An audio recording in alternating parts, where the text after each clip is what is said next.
A graça e a paz do Senhor Jesus Cristo sobre a sua vida. Em nome de Jesus eu te abençoo.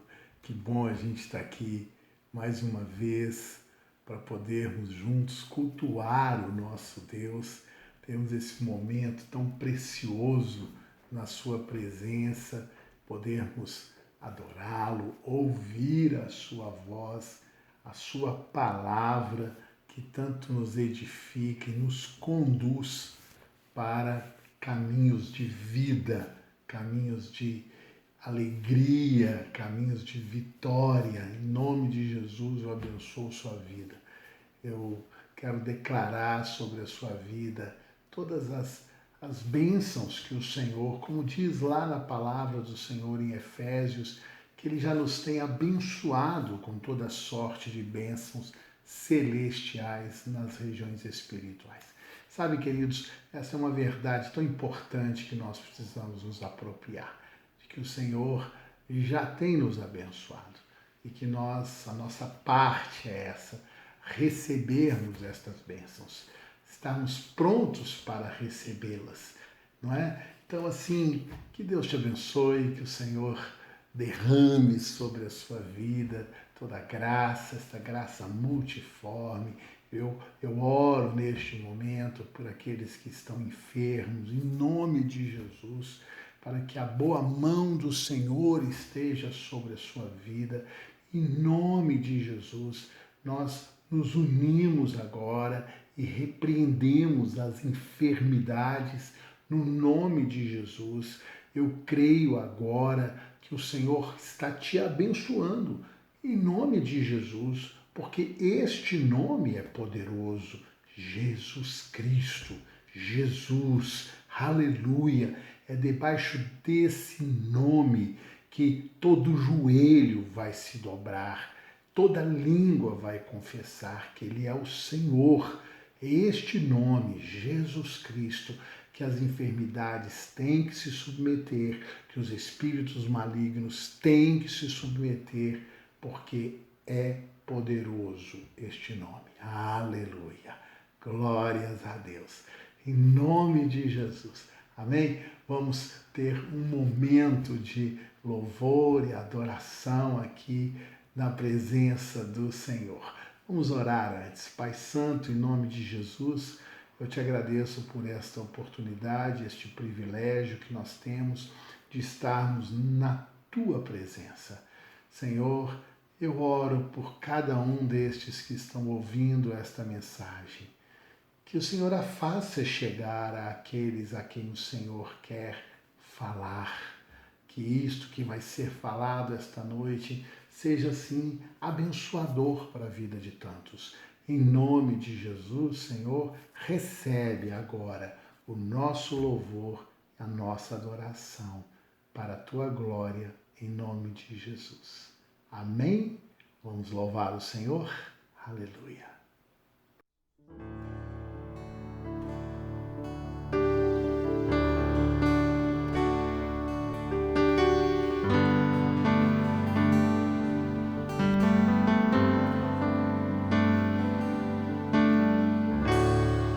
Não há nada igual, não há nada melhor a que se comparar a esperança viva. Tua presença, Deus,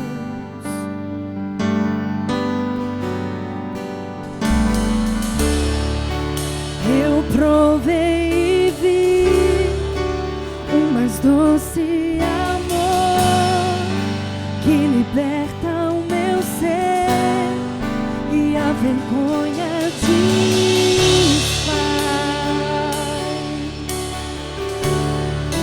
Tua presença, Deus,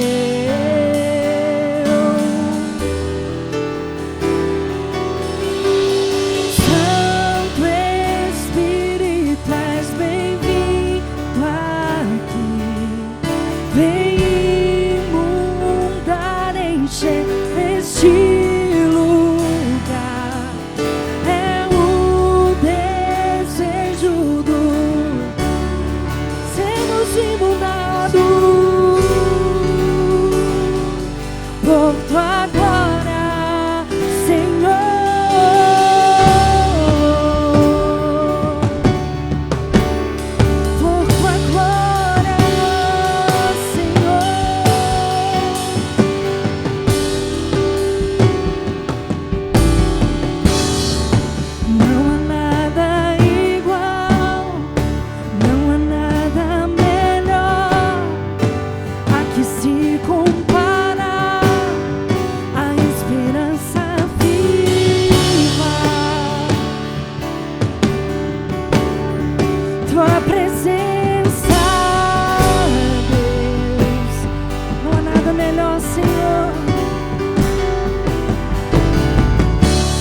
liberta o meu ser e a vergonha desfaz.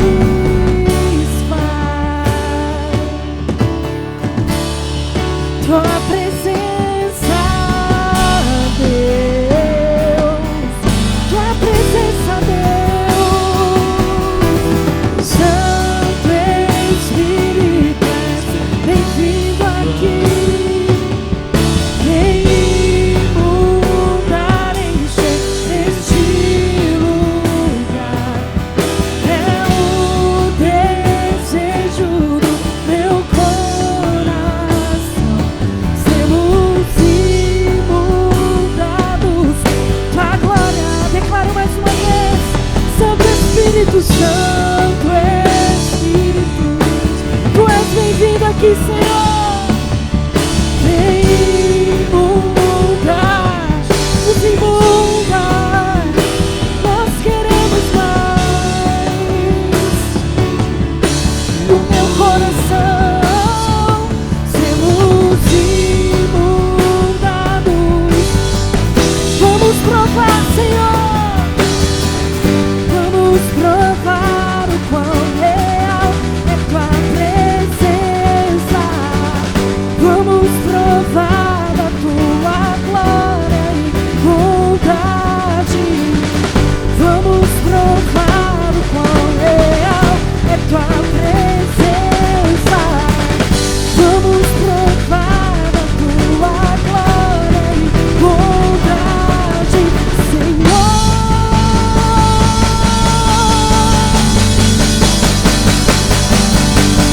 Santo Espírito, és bem-vindo. Vem mudar, encher este lugar. É o desejo do meu coração. Sermos imundados por tua glória, Senhor. Santo Espírito, bem-vindo aqui. Vem mudar, encher este lugar. É o desejo do meu coração. Sermos imundados por tua glória, Senhor.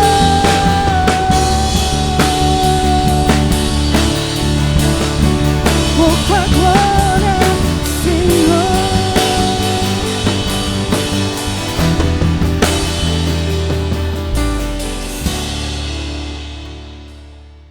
Seja o Senhor. Aleluia. Amém. Amém? Glória a Deus.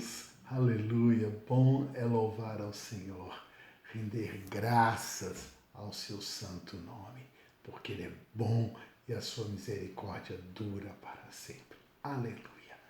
Queridos, hoje, assim, estou bem empolgado em compartilhar com os irmãos uma história da palavra de Deus muito, muito importante, o momento em que esses fatos ocorreram, toda essa situação e o quanto que ela é significativa para as nossas vidas.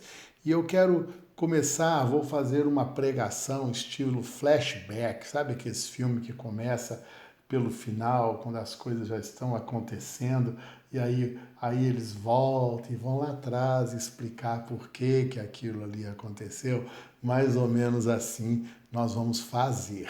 Então vamos abrir nossas Bíblias lá em 1 Crônicas, no capítulo 13. 1 Crônicas, capítulo 13. Esse é o capítulo que nós vamos ler agora. Amém? Amém. Está escrito assim: consultou Davi os capitães de 1000 e os de 100 e todos os príncipes, e disse a toda a congregação de Israel: se bem vos parece, e se vem isso do Senhor nosso Deus, enviemos depressa mensageiros a todos os nossos outros irmãos em todas as terras de Israel, e aos sacerdotes e aos levitas, com eles nas cidades e nos seus arredores, para que se reúnam conosco. Tornemos a trazer para nós a arca do nosso Deus, porque nos dias de Saul não nos valemos dela. Então toda a congregação concordou em que assim se fizesse, porque isso pareceu justo aos olhos de todo o povo. Reuniu, pois, Davi a todo Israel, desde Sior do Egito até a entrada de Amate, para trazer a arca de Deus de Criate Jearim.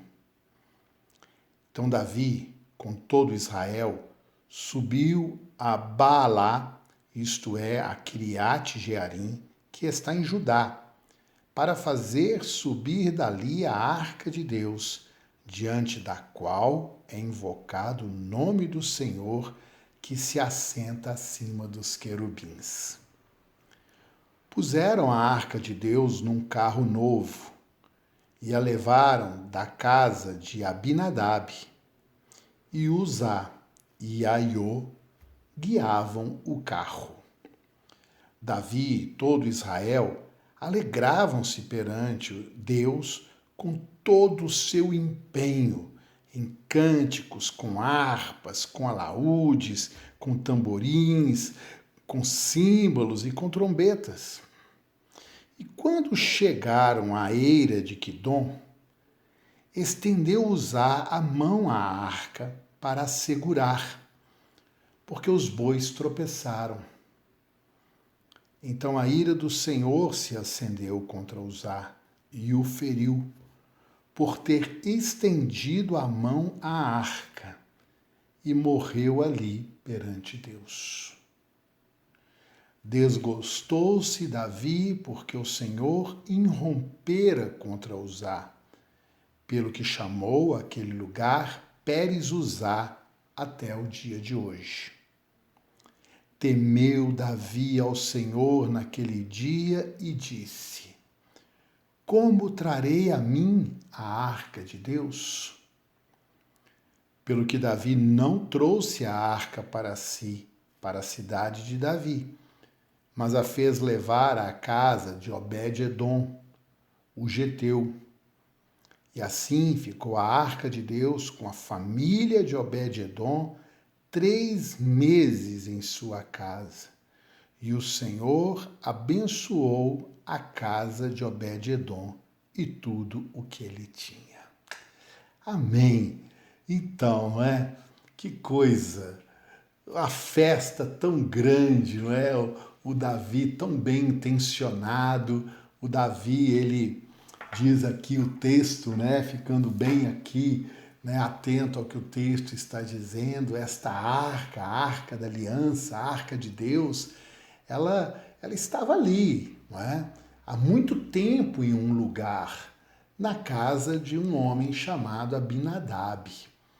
E esses moços aqui que falou, o Uzá e o Aiô, eles eram netos desse Abinadab, eles eram filhos de Eleazar, que era o filho do Abinadab. E foram eles que ficaram cuidando da arca durante todo esse tempo em que a arca ficou ali esquecida, lá na casa de Abinadab. E o Davi resolveu, então, trazer a arca para Jerusalém. Davi agora era rei, não é? Ele estava ali tudo certinho, Saul já tinha morrido, que era o rei de Israel. Davi, então, já foi aclamado rei por todo o povo.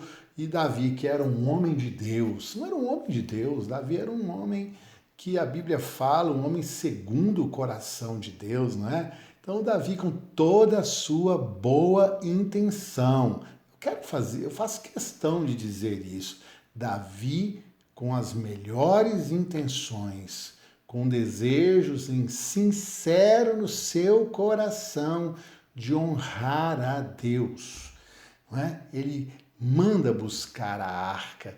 E quando eles estão trazendo a arca ali para Jerusalém, E aqui a Bíblia fala que eles puseram a arca de Deus num carro novo. Fizeram ali um meio de transporte novinho, não é? Carro era carro de boi, porque os bois tropeçaram. Nós lemos aqui que teve esse momento em que os bois tropeçaram e era um carro de bois. E eles estavam trazendo a arca, um carro top, né? Perfeito, o melhor que se podia ter naquele tempo, querendo realmente fazer o melhor para o Senhor. E ali eles fizeram uma festança com muita música e tudo que a Bíblia está dizendo para nós aqui, que nós acabamos de ler. Estava tudo indo muito bem até o momento em que aconteceu um acidente.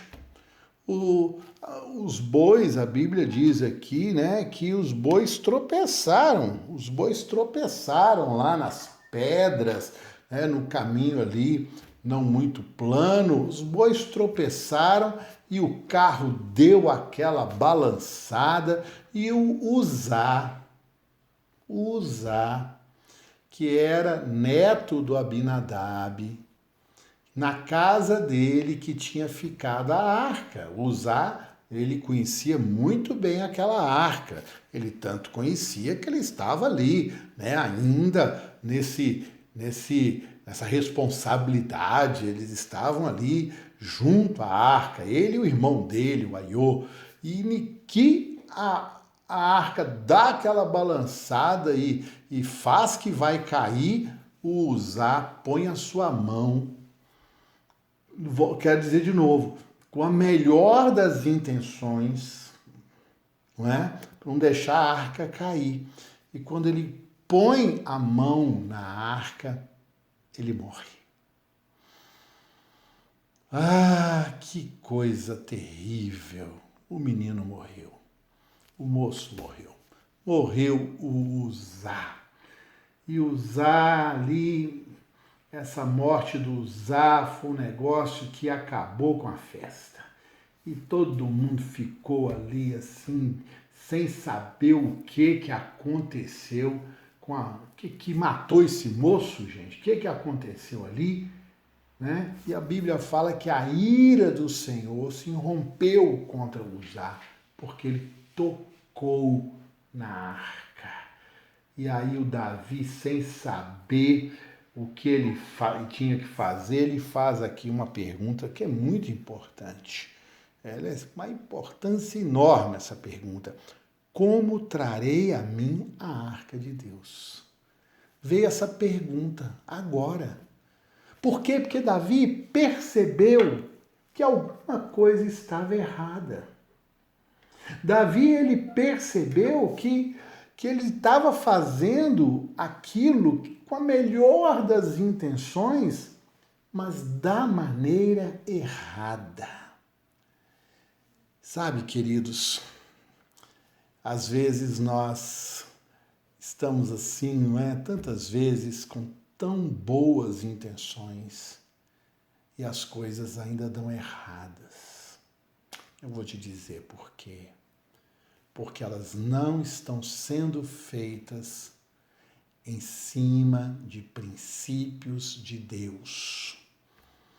Nós tantas vezes queremos impor o nosso jeito de fazer as coisas naquilo que é obra de Deus. E a obra de Deus, ela tem que ser feita da maneira de Deus e não da nossa maneira. Ah, mas tanta gente se apega nisso, né? De dizer que o que vale é a intenção. Irmãos, para com isso, negócio de dizer isso, que o que vale é a intenção. Eu já ouvi esse ditado há muitos anos de que de boas intenções o inferno está cheio. Não é verdade? Não. Nós temos que procurar fazer as coisas da maneira certa. E para que nós façamos as coisas da maneira certa, nós devemos procurar saber como fazê-las. Principalmente as coisas de Deus, porque Deus é um Deus de ordem. Deus é um Deus que estabeleceu leis, estabeleceu princípios e nós devemos buscar conhecê-los para que caminhemos sobre eles e vivamos uma vida de vitória, uma vida de bênção, amém? Uma vida de bênção. Então, eu quero mostrar para vocês aqui o porquê dessas coisas, por que deu errado essa história toda. Olha, nós temos que voltar muitos anos atrás. Quantos anos atrás? Essa data é meio imprecisa, alguns falam 20 anos, porque fala aqui que no tempo de Saul não nos valemos desta arca. Mas antes mesmo de Saul, a arca já não estava mais ali no centro, né, do culto ao Senhor. Mas nós vamos ter que voltar um pouco na história, ir lá em 1 Samuel, vamos voltar à nossa Bíblia, em 1 Samuel, no capítulo 6. 6 não, no capítulo 5. 1 Samuel, capítulo 5. 4, 5, 6 e 7. Depois você pode dar uma lida aí na sua Bíblia, nesses capítulos, o capítulo 4, o capítulo 5, o capítulo 6 e o capítulo 7 de primeira... Não, o 7 todo não, só o inicinho do 7. Na verdade é 4, 5, 6. Essa história termina aqui mais ou menos no capítulo 7, no verso 1. O que está dizendo aqui? Eu vou contar a história para vocês. A história aqui no capítulo, começa no capítulo 4, falando sobre como estava a condição do culto ao Senhor naquele tempo. Havia ali, né, quando Samuel nasceu, Samuelzinho, né, a gente já ouviu tantas vezes a história do Samuelzinho, a mãe dele, Ana, era uma mulher estéril, e ela orou tanto ao Senhor, e Deus deu a ela esse filho Samuel. E ela prontamente o levou, assim que ele desmamou, o levou ali para junto do sacerdote, que era o Eli.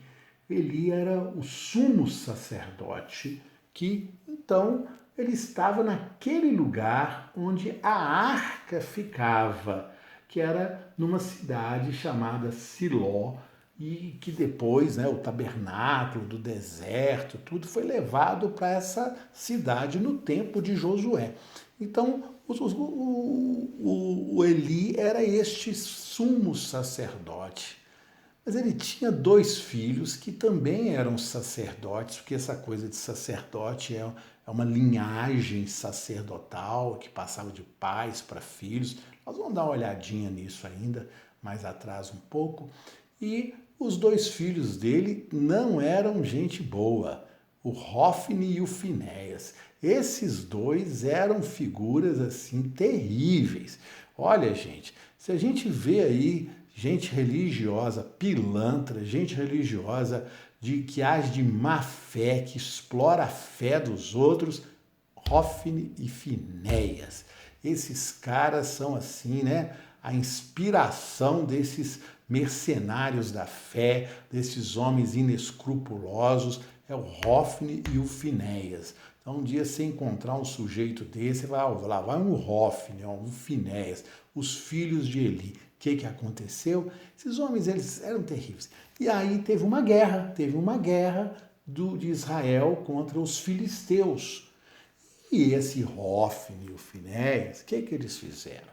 Porque a arca, vou falar um pouquinho da arca ainda, daqui a pouquinho, a arca da aliança, né? A arca, ela era um símbolo, era o símbolo mais importante da religião ali dos israelitas. Era o símbolo mais, era o objeto, falando melhor, o objeto mais importante do culto dos israelitas, do culto estabelecido ali no livro, né, de Êxodo.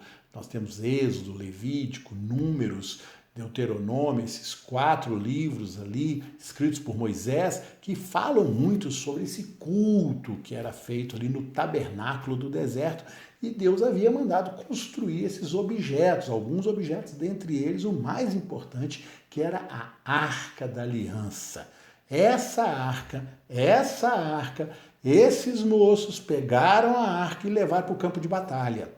E aí, gente, os filisteus no início ficaram com medo, porque o povo vibrou na hora que a arca chegou, mas aí eles tomaram ali uma coragem e foram para cima dos israelitas, porque eles acharam, os israelitas acharam que a arca estando ali, que Deus ia estar ali, a presença de Deus ia estar ali com eles, ia cair raio, pedra, Deus ia dar a vitória para eles.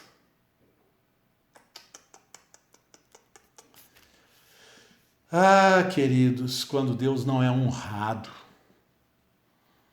quando a presença de Deus não é honrada, quando a presença de Deus não é dada a ela o seu verdadeiro valor, Deus, ele meio que sai fora do negócio, bicho. Ele já não está mais ali, não. E aí, os filisteus venceram a batalha. Alguns historiadores dizem que nessa vitória, nessa guerra, eles destruíram até mesmo Siló, aquela região, aquela cidade. Foi uma vitória tremenda. E o que eles fizeram? Levaram a arca com eles. Levaram a arca. Aí pronto, né? Aí nós já estamos aqui no capítulo 5. Se for o capítulo 4, que eu contei resumidamente. Aí nessa batalha morreu o Ofni, o Finéias. Quando o pai deles, o Eli, soube da notícia, caiu da cadeira, morreu também. Foi uma catástrofe, né? Esse dia, terrível, esse dia, uma tragédia na história de Israel. E os filisteus, como espólio ali da batalha, levaram a arca, esse objeto sagrado. Levaram e arrumaram um problemão para eles. Gente, essa arca, deixa eu fazer um parênteses rápido aqui, a Arca da Aliança, como eu disse, era o objeto mais sagrado que havia ali no culto dos israelitas ao Senhor. Essa arca, ela ficava, né? Quando eles montavam ali o tabernáculo, ela ficava num lugar muito especial, que era chamado Santo dos Santos. Um lugar inacessível a qualquer pessoa, somente o sumo sacerdote podia entrar ali uma vez por ano. Essa arca ela era muito preciosa. E os filisteus, eles pegaram essa arca e levaram. Sabe o que eles fizeram? Colocaram lá no templo do Deus deles. Ixi, mas deu muito problema, porque eles chegaram de manhã, eles colocaram a arca lá no templo, tinha a estátua, o Deus deles chamava Dagon. E aí, quando eles chegaram de manhã, o Dagon, a estátua lá do Deus deles, estava caída assim de bruço, né, diante da arca. Olha só. Eles ficaram assim, que é isso que aconteceu aqui? Ah, deve ter sido um vento, deve ter sido um terremoto, alguma coisa que aconteceu que derrubou a estátua do nosso Deus. Eles levantaram a estátua de novo, puseram a arca, né? Puseram tudo lá, arrumaram de novo. No dia seguinte, quando eles chegaram, a estátua estava caída de novo, só que aí ela caiu, assim, a arca estava aqui, ela caiu para cá, assim, além do limite da arca. E o que foi além do limite da arca foram as mãos e a cabeça do Dagon. E elas foram decepadas. Aí pronto, os filisteus assim, não dá, esse Deus deles não dá para ficar aqui não, esse símbolo deles. E eles resolveram devolver, mandar a arca para outras cidades. Foi só problema que eles arrumaram.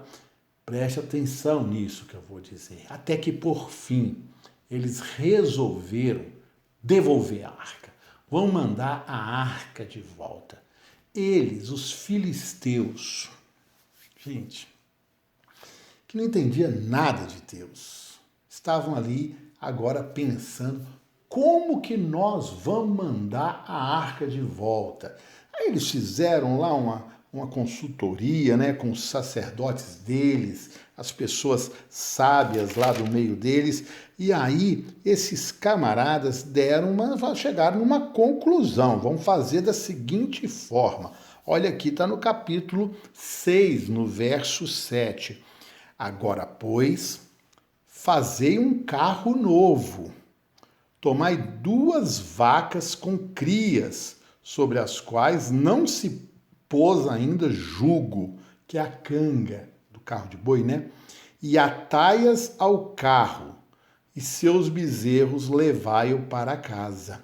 Olha o que eles fizeram. Eles fizeram uma estratégia, eles falaram assim, vamos fazer assim, vamos fazer esse carro novinho, vamos colocar a arca em cima, vamos colocar um cofre cheio de peças de ouro também para agradar esse Deus, e vamos botar essas vacas que tiveram crias recentes e que nunca tiveram um jugo. Então é uma vaca que não é treinada no carro de boi. É uma vaca que ela obviamente ela iria estranhar, elas não andariam corretamente com o carro de boi. Então eles queriam saber uma coisa. Nós vamos soltar essas vacas, e as crias eles prenderam lá na cidade.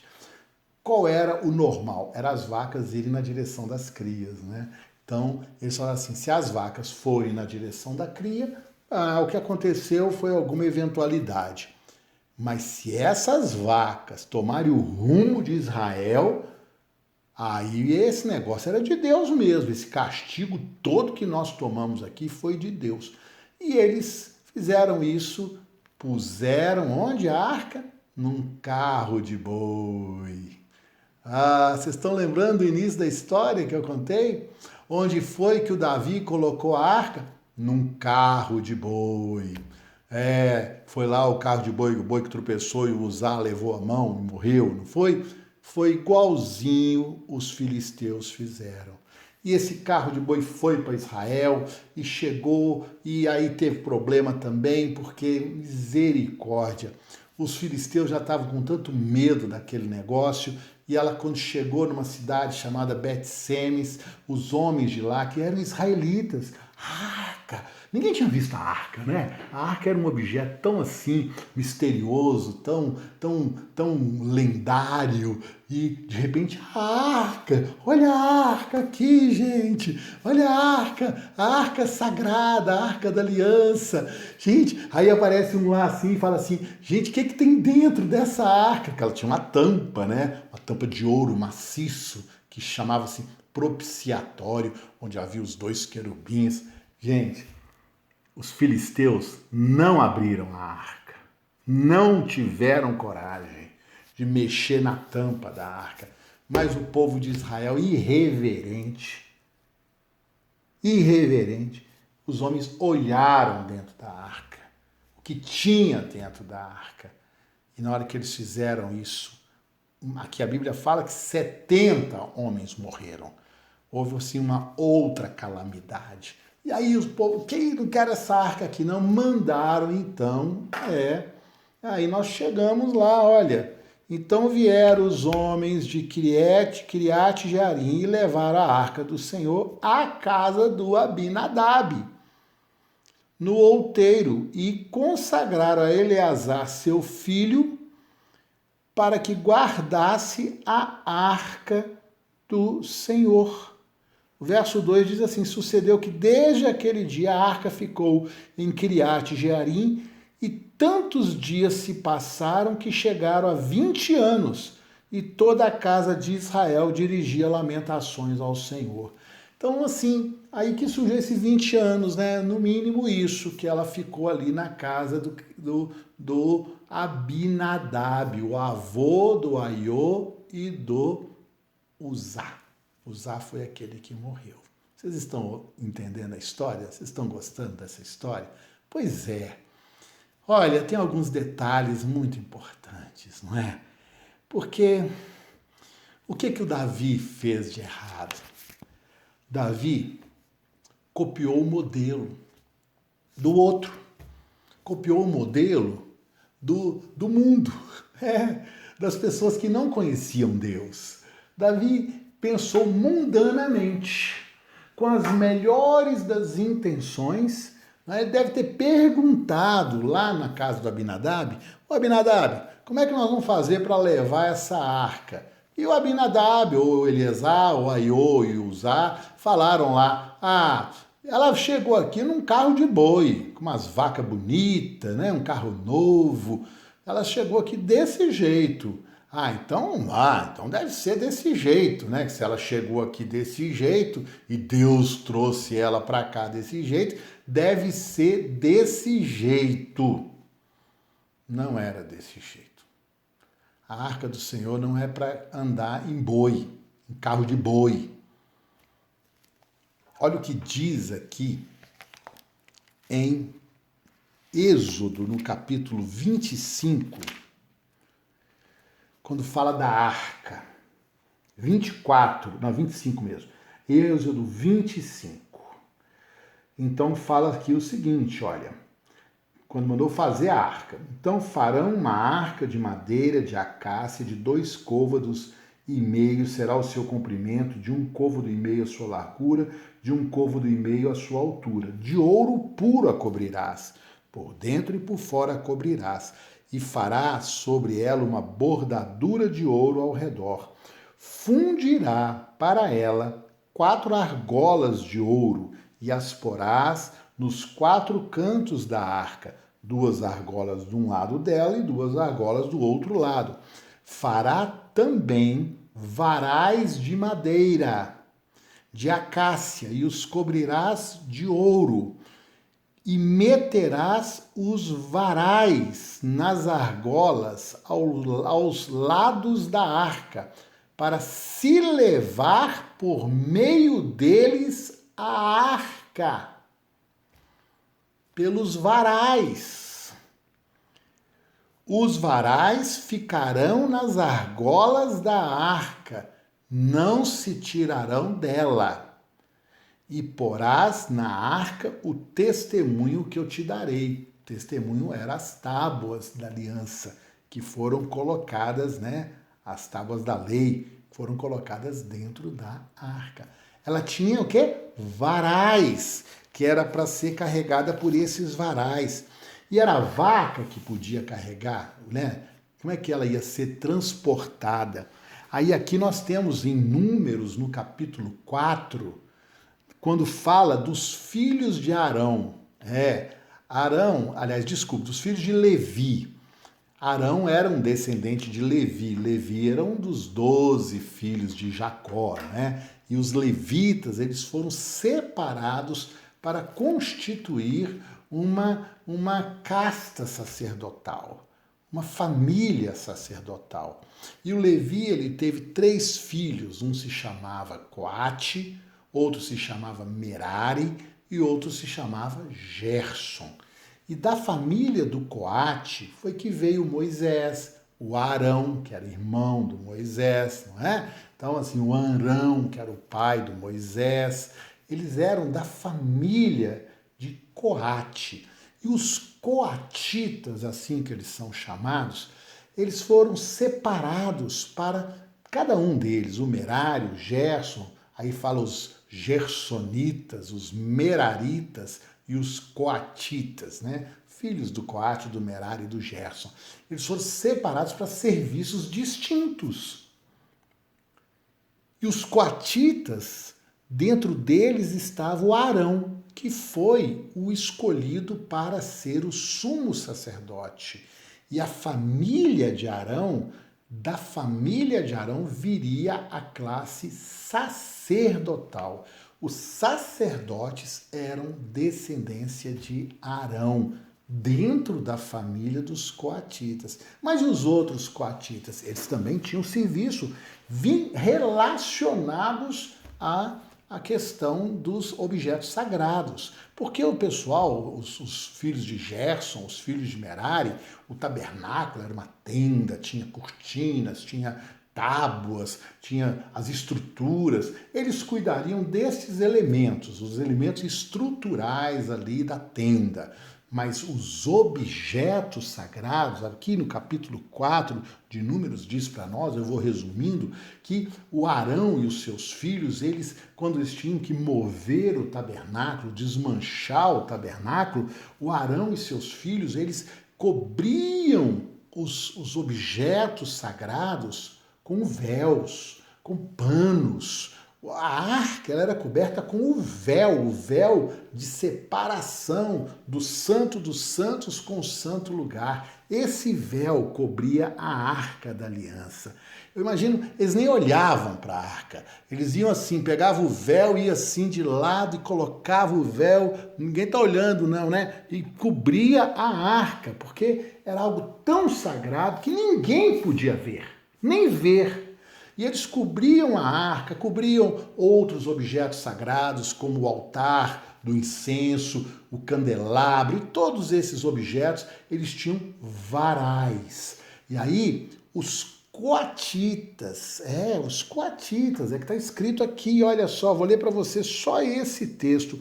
Havendo, pois, Arão e seus filhos, ao partir do arraial, acabado de cobrir o santuário e todos os móveis dele, então os filhos de Coate virão para levá-lo, mas nas coisas santas não tocarão, para que não morram.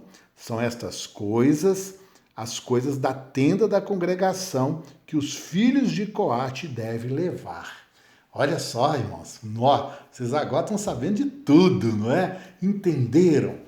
É isso, foi isso que Davi não soube.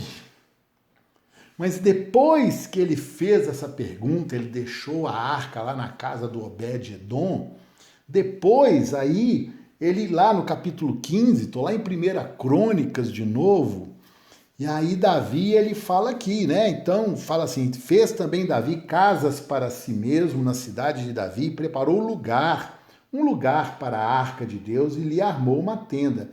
E disse Davi, ninguém pode levar a arca de Deus, senão os levitas,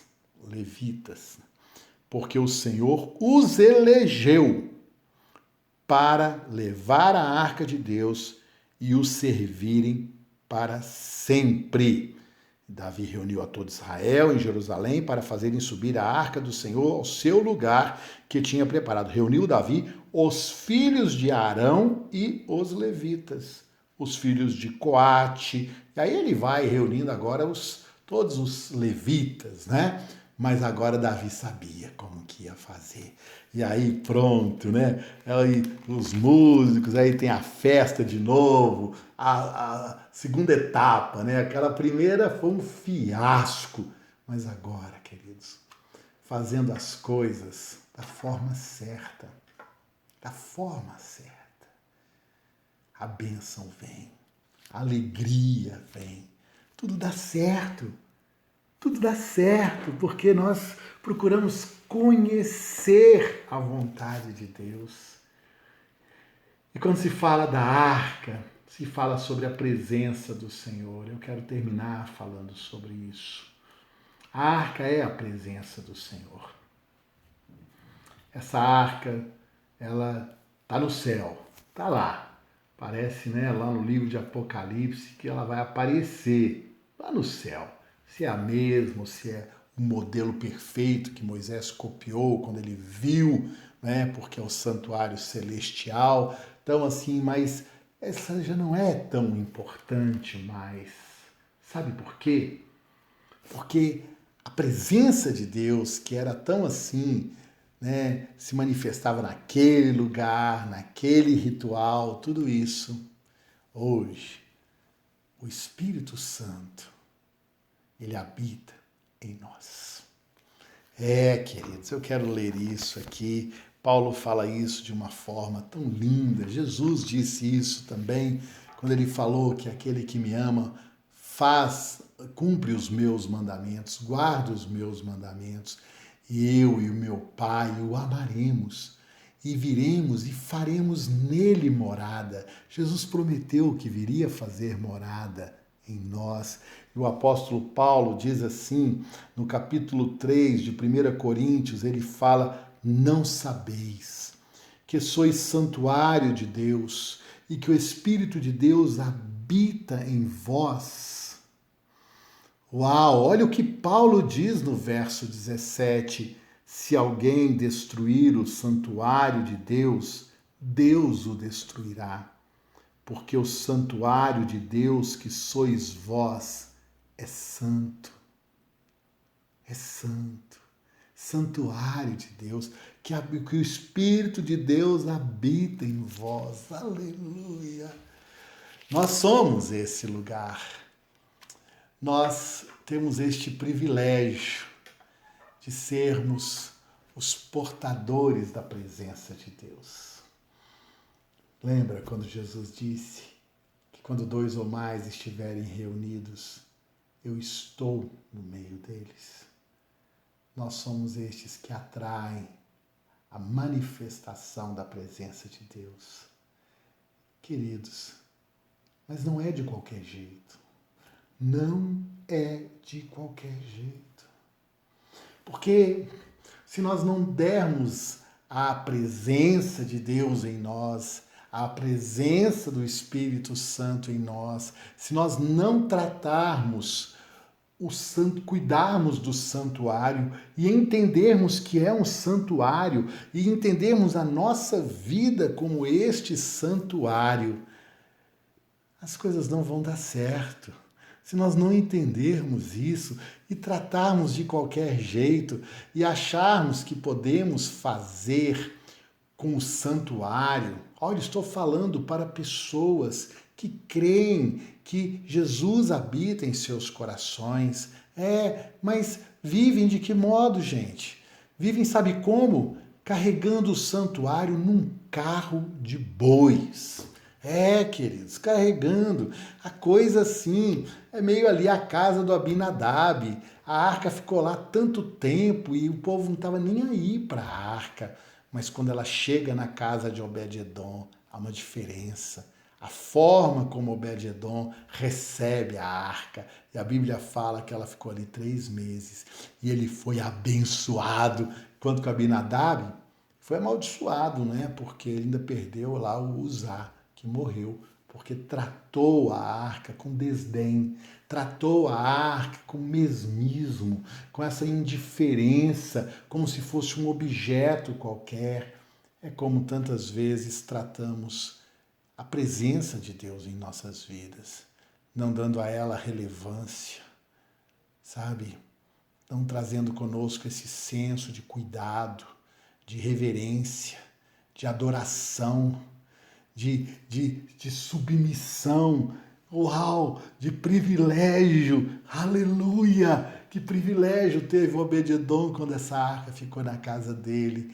Nós temos um privilégio muito maior, que é a presença do Espírito de Deus habitando em nós.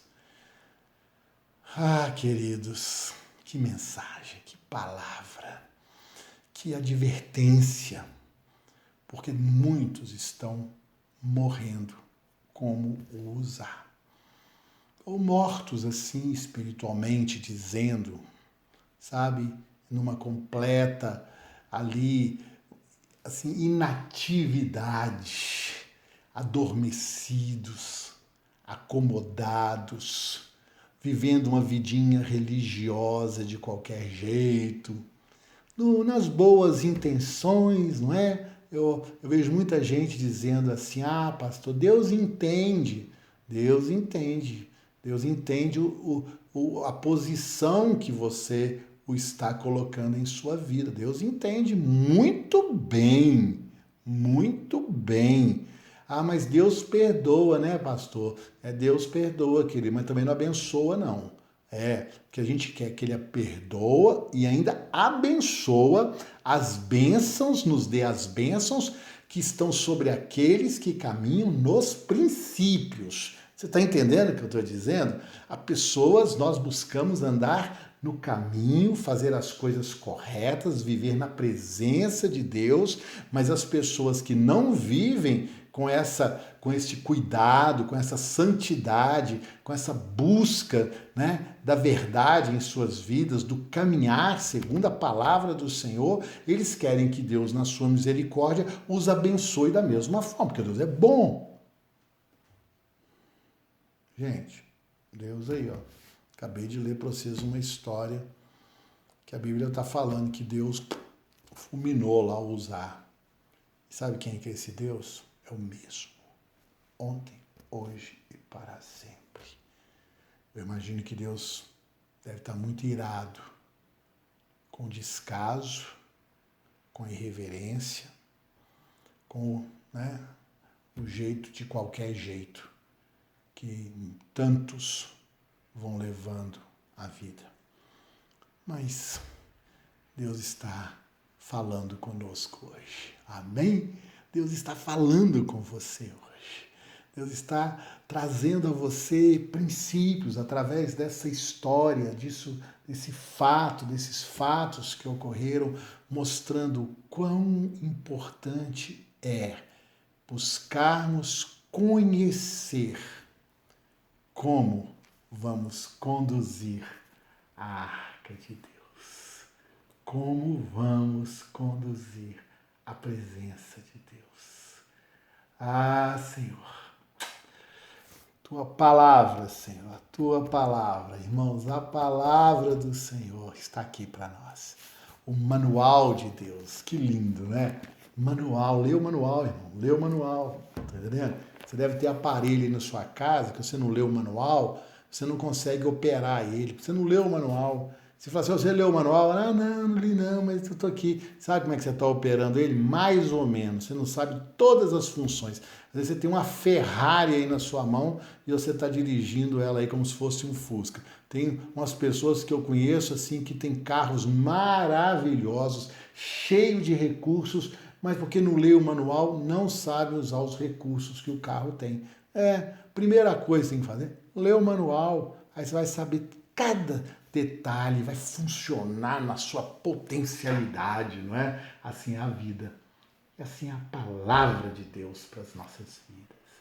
Amém? Que o Senhor te abençoe, que o Senhor te enriqueça de bênçãos, que o Senhor abra seus olhos, seu entendimento, que essa palavra possa produzir frutos eternos na sua vida, que haja uma mudança de conduta, de entendimento. A palavra de Deus diz isso para nós, e conhecereis a verdade, e a verdade vos libertará. Eu ministro essa libertação hoje pelo conhecimento da verdade para um novo tempo, um novo andar com Deus, em temor, em reverência, em santidade, mas também em intimidade e alegria, porque uma coisa a presença do Senhor traz: plenitude de alegria.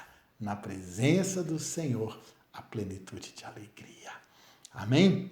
Pai Santo, eu agradeço ao Senhor por esta noite, por este momento, esta palavra, e que nós nos posicionemos com essa consciência de que temos este privilégio. Como diz o apóstolo, temos um tesouro em vasos de barro, para que a glória seja do tesouro e não nossa. Ah, Senhor, que possamos conduzir esse tesouro, guardá-lo, protegê-lo, limpá-lo, santificar a nossa casa, a nossa vida, para que o Senhor seja honrado, verdadeiramente adorado, reverenciado, em nome de Jesus, Pai. Eu te peço isso, que o Senhor ilumine o entendimento dos meus irmãos, destes que nos ouvem, em nome de Jesus. E que a graça do nosso Senhor Jesus Cristo, o amor de Deus, o nosso Pai, e a presença e as doces consolações do Espírito Santo seja sobre a sua vida, agora e sempre. Amém. Amém. Aleluia.